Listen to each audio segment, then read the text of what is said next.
Guys, আমার সতীনকে অর্থাৎ বড় সতীনকেও কি আশিক জিন ধরছে?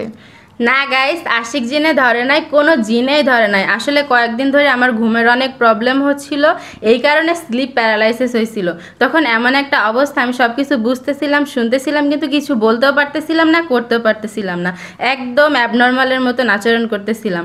এটা দেখার পর আমার সতীন বলতেছিল তাদের গ্রামে এটাকে নাকি বলে হচ্ছে বোবা জিনে ধরছে, আর আমাদের সতীনের গ্রামে অনেকে বলে সুপার ন্যাচারাল বা জিনভূতের অনেক ঘটনা ঘটে। এই কারণে আমার সতীন কখনো একা ঘুমাতো না, সবসময় তার মায়ের সাথে ঘুমাতো।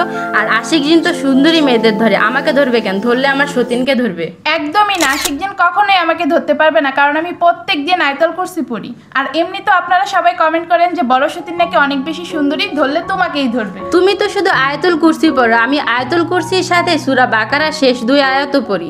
আমাকে কেন জিনে ধরবে? হয়েছে হয়েছে, আর তুলনা দিতে হবে না। আচ্ছা গাইস, আপনারা কমেন্ট করেন তো, জিনে ধরলে আসলে কাকে ধরতে পারে? থাক থাক গাইস, জিন কাকে ধরবে এসব কথা বলে আমাদেরকে আর ভয় দেখাতে হবে না। এটুকু বলে কমেন্ট করতে পারেন যে আমাদের 200 দিনের মধ্যে সব দিক মিলিয়ে আপনার কাকে বেশি ভালো লাগে। আর আজকে আমি আপনাদেরকে আমাদের সম্পূর্ণ বাড়িটা ঘুরিয়ে দেখাবো। এমনি তো আস্তর শেষে আপনাদেরকে আমাদের সম্পূর্ণ বাড়িটা দেখানো হয় নাই, তো আস্তর শেষে আমাদের বাড়িটা দেখতে কেমন লাগে সেটাই আজকে আপনাদেরকে দেখাবো। ঘুরতে তো বের হয়ে গেছি, তারপর আমার সতীনের আমার সাথে খুনসুটিতে আসে।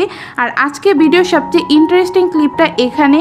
আমাদের বাড়ির কাজ শেষে অনেকগুলো বালি বেঁচে গেছিল, সেগুলা দোতলার এই রুমটাতে জমা করে রাখা হয়েছিল। আজকে গিয়ে দেখি যে কি সুন্দর 2টা আম গাছের চারা হয়েছে, দেখতে বিষয়টা এত ইন্টারেস্টিং লাগছে।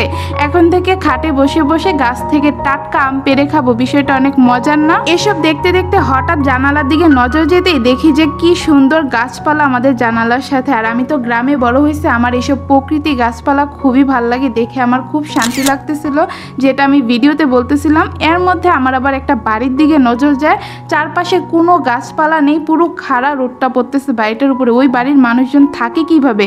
আমাদের চারপাশে এত গাছপালা, বাতাস থেকে গরমে অবস্থা খারাপ হয়ে যায়।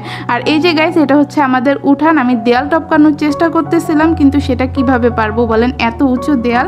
আর এই হচ্ছে সেই গাব গাছ, যেটার কথা আমি আগেও আপনাদেরকে বলছিলাম যে নানির গাছের গাব খাওয়ার জন্য আমার অনেক ইচ্ছে ছিল। এবারও অনেক গাব ধরছে, দেখি খাইতে পারি না। গাইস, এখানে একটা মজার ব্যাপার কি জানেন? আমি তো আপনাদেরকে আমাদের বাড়িটা ঘুরে দেখানোর জন্য বের হয়ে গেছি, তারপর পিছনের দিকে গিয়ে দেখি যে আমাদের বিলে পুরো পানি ভর্তি হয়ে গেছে, এক প্রকার বন্যাই বলতে পারেন। আর এইদিকে পানিতে আমরা যেই ময়লাগুলো ফেলতাম একটা গর্তের মধ্যে, সবগুলো পানি মানে ময়লা হচ্ছে সামনের দিকে চলে আসছে। তো আমি বলতেছিলাম যে কোনো সহৃদয়বান ব্যক্তি কি নাই যে এই ময়লাগুলো সব উঠিয়ে আগুনে পুড়িয়ে দেবে। এই যে গাইস, আপনাদের সাথে কথা বলতে বলতে আমি একদম বিলে চলে আসছি। এখান থেকে দেখলে আপনারা পুরোপুরিভাবে বুঝতে পারবেন যে কি পরিমাণে পানি উঠছে। আর হঠাৎ করে এত কচুরি পান আর পরিষ্কার পানি দেখে আমার যে পানিতে নামতে কি লোভ হইতেছিল, কিন্তু আপনাদের ভাইয়া আমাকে কোনোভাবেই পানিতে নামতে দিবে না, বলে যে এটা নাকি ময়লা পানি। অথচ ওই পাশে কয়েকটা বাচ্চা ছেলে সাঁতার কাটতেছিল, যেটা দেখে আমার খুবই ভালো লাগতেছিল। আর আজকের পরিবেশটা সব কিছু মিলিয়ে অনেক অনেক বেশি সুন্দর ছিল, বাতাস বাইতেছিল একদম, মানে আর কিছু বললাম। আপনাদের ভাইয়া আমাকে পানিতে নামতে দেয়নি বলে আমার মনটা অনেক খারাপ হয়ে গেছে, তাই পানির থেকে সরে এসে আপনাদেরকে বাড়িটা দেখাতে চলে এসেছি। এই যে আমাদের বাড়িটা কিন্তু আস্তর আর জানালা লাগানো শেষে অনেক সুন্দর লাগতেছিল। আর আমি আমার জামাইকে বলতেছিলাম যে দেখেন তো আমার রুমটার মধ্যে কি পরিমাণের রোদ পড়ে, আর আপনার বড় বড় রুমের চারপাশে শুধু গাছপালা আর ছায়া আর বাতাসে ভরা।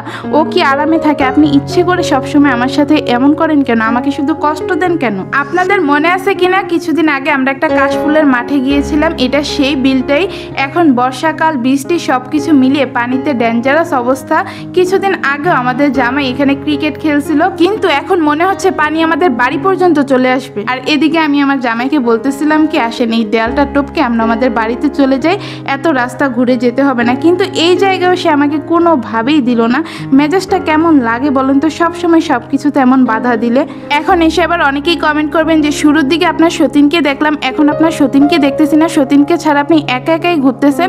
আসলে বাচ্চারা ঘুমিয়েছিল আর এই শ্যুটটা নেওয়া হয়েছিল দুপুরের দিকে, তাই ওকে বলছিলাম যে যাও তুমি বাচ্চাদের কাছে যাও, আমি শ্যুটগুলো নিয়ে আসতেছি। আর এদিকে ঘুরে আসতে আসতে দেখি যে আমার শ্বশুর আব্বা তার দোকানটা খুলে ফেলছে। তখন জামাই বলতেছিল যে বাচ্চাদের জন্য কোনো মজা নিবা না? আমি বলছি না, বাচ্চাদের জন্য কেন নিব, বাচ্চাদের জন্য আপনিও নেন, দাদা দাদু নেয়, আমাদের জন্য তো কেউ মজা নেয় না, তাই আমি আমার নিজের জন্যই মজা নিতেছিলাম। এখন সময় চলে এসেছে আপনাদেরকে আমাদের দোতলাটা ঘুরে দেখানোর। তবে আমার কাছে মনে হয়েছে যে আমাদের দোতলাটাই সবচেয়ে শান্তির। আর আমরা তো 3 তলায় থাকি, ছাদের সাথে সরাসরি রোডটা পড়ে, গরমে খুবই বাজে অবস্থা হয়। আবার যে দোতলায় এসে থাকবো সেই উপায়ও নেই।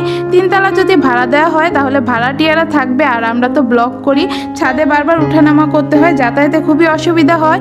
আর এখন আমরা 3 তলায় থাকি বলে ভাড়াটিয়ারা উঠে না, তাই কোনো সমস্যা হয় না। এখন আমার সতীনের কথাটা আমার মনে হইতেছে, ও যে মাঝে মাঝে বলে বাকি 200 তিন আনবে, আসলেই মনে হয় 200 তিন আনার দরকার, তাহলে ওদেরকে দোতলা দিয়ে দিব, আমাদের নিজেদেরই লোক, যখন ইচ্ছা তখনই যেতে পারবো। যাই হোক, আমাদের আজকের ব্লগটা এই পর্যন্তই। সবাই আমাদের চ্যানেলটা সাবস্ক্রাইব করে দিবেন। আল্লাহ হাফেজ।